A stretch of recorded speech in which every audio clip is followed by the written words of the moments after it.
This is the Altitude Daily Podcast. Everything you can't miss from today on Altitude Sports Radio. Mosher, Lombardi, and Kane. I'm totally on board. I just want some sort of weapon on this team. And by the way, the number one team in the country, just if you guys needed a reminder, who was the number one team in the country entering bowl season, Vic? Do you remember? Oregon. Undefeated Oregon. He had 25 carries for 192 yards against Oregon, just so we're aware. Yeah. So he's had 3 games against ranked competition. Oregon, UNLV, Penn State. He ran for 192 yards on Oregon, 209 on UNLV, and 104 on Penn State. I'm so tired of this. Listen, we all have our opinions. Somebody on the text line. How many Mountain West defenders are first or second rounders? How many of them are in the Big Ten? I get it. I understand the talent gap. But thank you. Thank you for telling us there's a talent gap. We get it. But I'm telling you right back, every time I watched Ashton Jeanty run the ball, it was against a 9 or 10 man box at times. Yeah, I'll tell you this. Where did Randy Moss go to school? Marshall. He wasn't playing the best competition, but when you watched Randy Moss, you see it. Didn't you just say to yourself, you see it? Yeah, he could. I don't care if he's playing against 10th graders. Like, he's got the talent. You see it. DeMarcus Ware played at Troy. You saw the talent from the guy. And let me say this. If you guys can't see it, I feel sorry for you. You're like colorblind in football. I'm colorblind in real life. You're like blind. Color taste. What are you not seeing that we see? Do you not see the talent? I mean, seriously, do we have to have like a talent class? You want to teach a talent class? I mean, honest to God. You see what happens when he gets contact, how he moves off tackles, how he spins, how he stays on his feet, the balance, the speed, the breakaway. Do you not see that? The only thing that I've said about Ashton Jeanty that I don't know, which could be a knock on him, was I don't know how Can good he catch? I don't know how good he is in the receiving game. 100%. That's it. The Altitude Daily. The Morning Sprint. I think the Denver Broncos are going to move up into the top 10 of the draft. I really think, I don't think there's a world that they sit in 20. I think they move up into the top 10. I think they realize that Tyler Warren might be there in the top 10 after 5. Maybe by 7, he's probably off the board, but he's mocked by a lot of teams or a lot of people to New Orleans. I think New Orleans is at 9 this year, if I'm correct. And Ashton Jeanty will certainly be there in the top 10. I think they're going to look at those two players and go, what are they? They're not the Joker. They are the ace that Sean Payton is looking for, because Joker is reserved for the guy who should be winning another MVP in the NBA, but SGA is going to get that. It's a conversation for another time. The Morning Sprint. If indeed the Broncos are lacking one dynamic chess piece on the offense side of the ball in the form of an ace, not a joker, but an ace in the hole. You love a soft J. You really do. You can't stay away from a soft J. I have like 5 different versions of my soft. Yeah. Sometimes it's trying H, to find a goddamn sometimes Joker. It's a Y.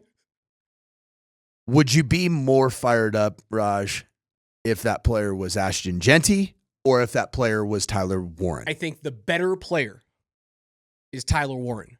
I think the more exciting one is Ashton Jeanty, because by nature of being a running back, he's going to touch the ball more. I agree. Right? You have to manufacture way more touches for a tight end than you would for a guy in Ashton Jeanty, who you can hand the ball off to 30 times in a game if you want to. Swing passes. Right. Some halfback slow screens. Like, he's a guy that could, between touches and targets, could see 35 in a game.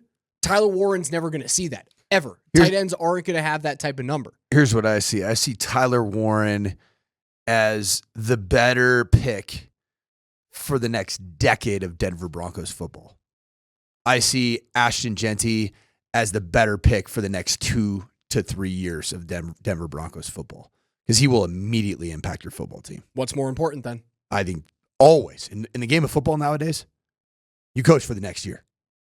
I mean, like myself, high school, I'm coaching for next year. Right, but Denver's not in Super Bowl window next year. I'm just saying. Over the course of 10 years, they'll certainly be, or at least this is what we think because of the trajectory of Knicks. Over the course of 10 years, they will be in Super Bowl contention. Next year's no.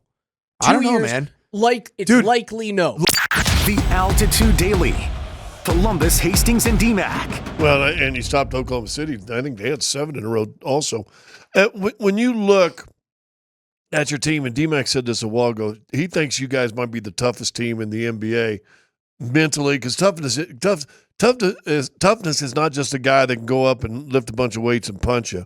Toughness is also being able to come back when your ankle hurts, when your elbow hurts, when you're tired, when things are going wrong at home or whatever it is. Would you put your team up there as one of the toughest teams in the NBA? I would. Obviously, I know my team a hell of a lot better than all these other teams. But if you can go 12-1 on the second night of a back-to-back, that speaks to both mental and physical toughness. That kind of goes into not believing and listening to all the readily available excuses that are out there. Oh, you're playing at OKC. It's a back-to-back. They're the best team in the West. You don't have Aaron Gordon, blah, blah, blah. Guys are beat up. It's late in the season. Well, we never listen to that. We don't subscribe to that line of thinking. We find a way. We prepare to win, and we go into every game with that being our mindset. So, yes, I do think we have a very mentally tough, physically tough team, a very resilient team, and that's what I like about our group. And here's a stat that's a good stat and a bad stat, but I think we lead the league this year in a number of games where we've come back from a double-digit deficit.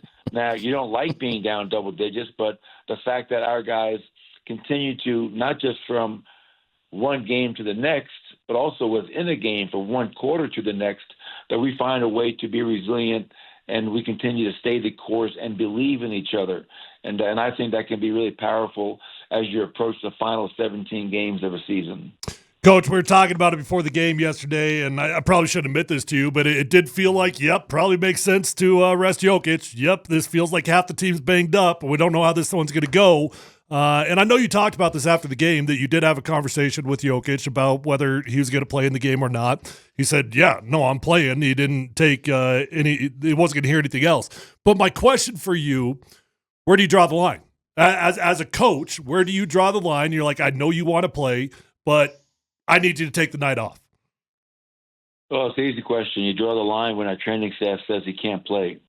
Because there's a difference between having a conversation and asking a guy how he's feeling, as opposed to the alternative, which is, hey, you're out tonight. This is my call. This is not your call. And if not just for Nikola Jokic, but if that's the case for any player, and we've done this in the past, then we will sit that player out. The Altitude Daily. Kretman and Lindahl. If you're really going to be the team that was the team last night, that's going to be tough for anybody in the West, including the best defense and the top team in the West to deal with, Jamal Murray's got to go off like that again. He and Joker have to be simpatico. You didn't even have Aaron Gordon last night. You did what you did to them, which was pretty amazing because, quite honestly, that was one of the reasons why I told you yesterday they ought to rest Joker, which, by the way, Malone was right with you. Malone said, I'll rest you. Yeah, Coach Malone was on the same page. There was like, no, you're not. Yeah, he said, no, you hell won't. No. Isn't that why you got to love him? Isn't that another reason why he needs to be MVP? What other big man plays as much as him? Seriously. No, I get it, man. What other big man plays as much as he does? He's got my vote. I don't know who we have to convince. Like, the talking heads, when it comes to the MVP, the talking heads, like, they have their own agenda. Like, and then, like, ESPN pays Kendrick Perkins to say dumb stuff. You know what I mean? He says dumb stuff, and people react to it, and That's he gets attention. like. Right. So they don't pay him. They don't pay him for, like, in-depth analysis. They pay him to do Kendrick Perkins kind of things, and it's the same. Like, it will shock me if Joker doesn't win the MVP this season, and it will shock me because he is. You could probably count the amount of the greatness of other seasons in the NBA compared to the one Joker's having this year. It's on one hand. Probably. You have to I think Coach Malone was probably right on. Like, if Joker had 0 MVPs, right? If he had 0 MVPs and he was having the season he has, right, he wins that thing in a landslide. Yeah. He wins it in a landslide. But because he has 3 They're all like, well, you know what, we should share the wealth. Nah, the hell with that, man. You give it to the most valuable player in the league, and that's Nikola Jokic. But see, the problem is if they would think that way, then he wouldn't have lost the one to Embiid either. Yeah. He'd be on 4 in a row. He'd be winning his 5th. Yeah, he'd be up for 5 in a row. He'd be up for his 5th, and he'd won 4 in a row. So, look, the fact that Joker, the reason why I don't get spicy about this is Joker's made it clear he doesn't care. And, you know, so if that's how he feels, and fine with me, just go get the NBA title. Period. Because he's in conversation for all-time greats. You've been listening to the Altitude Daily. Catch us live weekdays on 92.5 FM, the Altitude Sports Radio app, twitch.tv/AltitudeSR, youtube.com/Altitude Sports Radio, and your favorite smart speaker. Say Altitude Sports Radio.